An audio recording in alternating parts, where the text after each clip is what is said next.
Valentine's Day is pagan. It's Valentine's Day, and the best time of the year to express your love for that one special person in your life. It's time to buy cards and give chocolates and cut out the liver of a 12-year-old girl. I hope you've got your sacrificial altar ready to slaughter a young virgin and cut out the... What's that? You don't do that anymore. Don't you know that Valentine's Day is pagan? Hello and welcome back to Real World Magic, where we make your life more magical. My name is Neil Trigger, I'm going to be your magical host, and today we're talking about St. Valentine's Day. In the middle of February sits St. Valentine's Day, but like the date for Christmas, as I mentioned in this video I linked up here, St. Valentine's Day was actually stolen and changed to a Christian holiday from a pagan celebration that bears remarkable similarities, if a little bloody. In the centre, or Ides, of February the 15th, sits Lupercalia. It was a fertility festival which was intended to have more to do with sex and reproduction than romance and wholesome Christian union. It was dedicated to Faunus, one of the oldest gods of the ancient Roman Empire, as well as Romulus and Remus, the founders of Rome. Faunus was a horned god like the Wiccan Baphomet, and sounds a bit like faun, and there's no coincidence there. You see, he's been likened to a faun, or the literature character Pan, the spirit of the forest, and that's where Peter Pan comes from, by the way.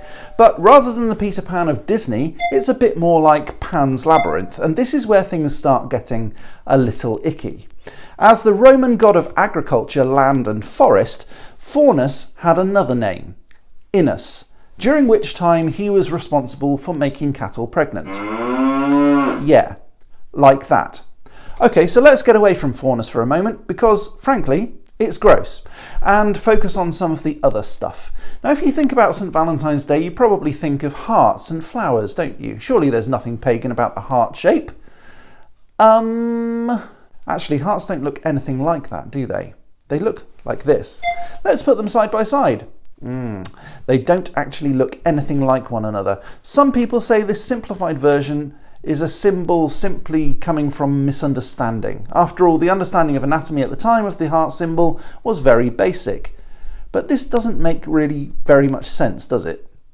Why just guess? Well, the simple answer is that they didn't guess. They knew perfectly well what a heart looked like because they used to butcher animals and eat the hearts. Ugh. So, where did the heart shape come from? Well, horribly, the heart shape bears no resemblance to a real heart because it's not actually a heart. Now, the nicest version of the origin of the heart symbol is a sketchy ivy leaf, a symbol of Dionysus or Dionysus, the god of wine. In ancient Greek pottery, the heart usually appears on wine vases and wine-related vessels, so it's pretty convincing. But again, that's the nicest version. In another theory, the heart bears a relationship to a small pouch shaped just like the heart shape.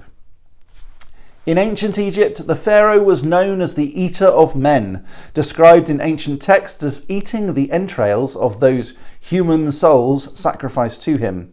The pharaoh was regularly offered sacrificed virgins for blood rites and fertility rituals. They liked their black magic back in ancient Egypt. Now, here's where it gets seriously rank. The heart-shaped pouch was actually used to symbolise the vaginal area of a young fertile virgin and was used to contain the severed liver of the victim.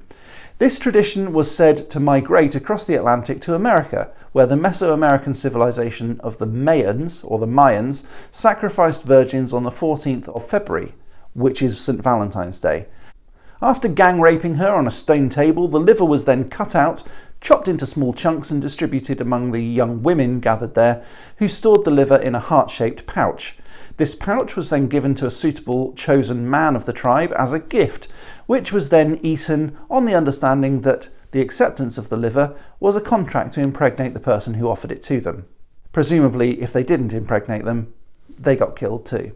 Like I said, it's gross, and certainly not as wholesome as the pink-washed modernised commercial Valentine's Day imagery you see on every high street from Christmas until mid-February. Share this video with your Valentine to show them that actually Valentine's Day is pagan, and if you've forgotten a card or a gift, nip down to the butcher's and grab some liver. You can always wrap it in brown paper or shove it in a heart-shaped pillow that you buy from the pound shop.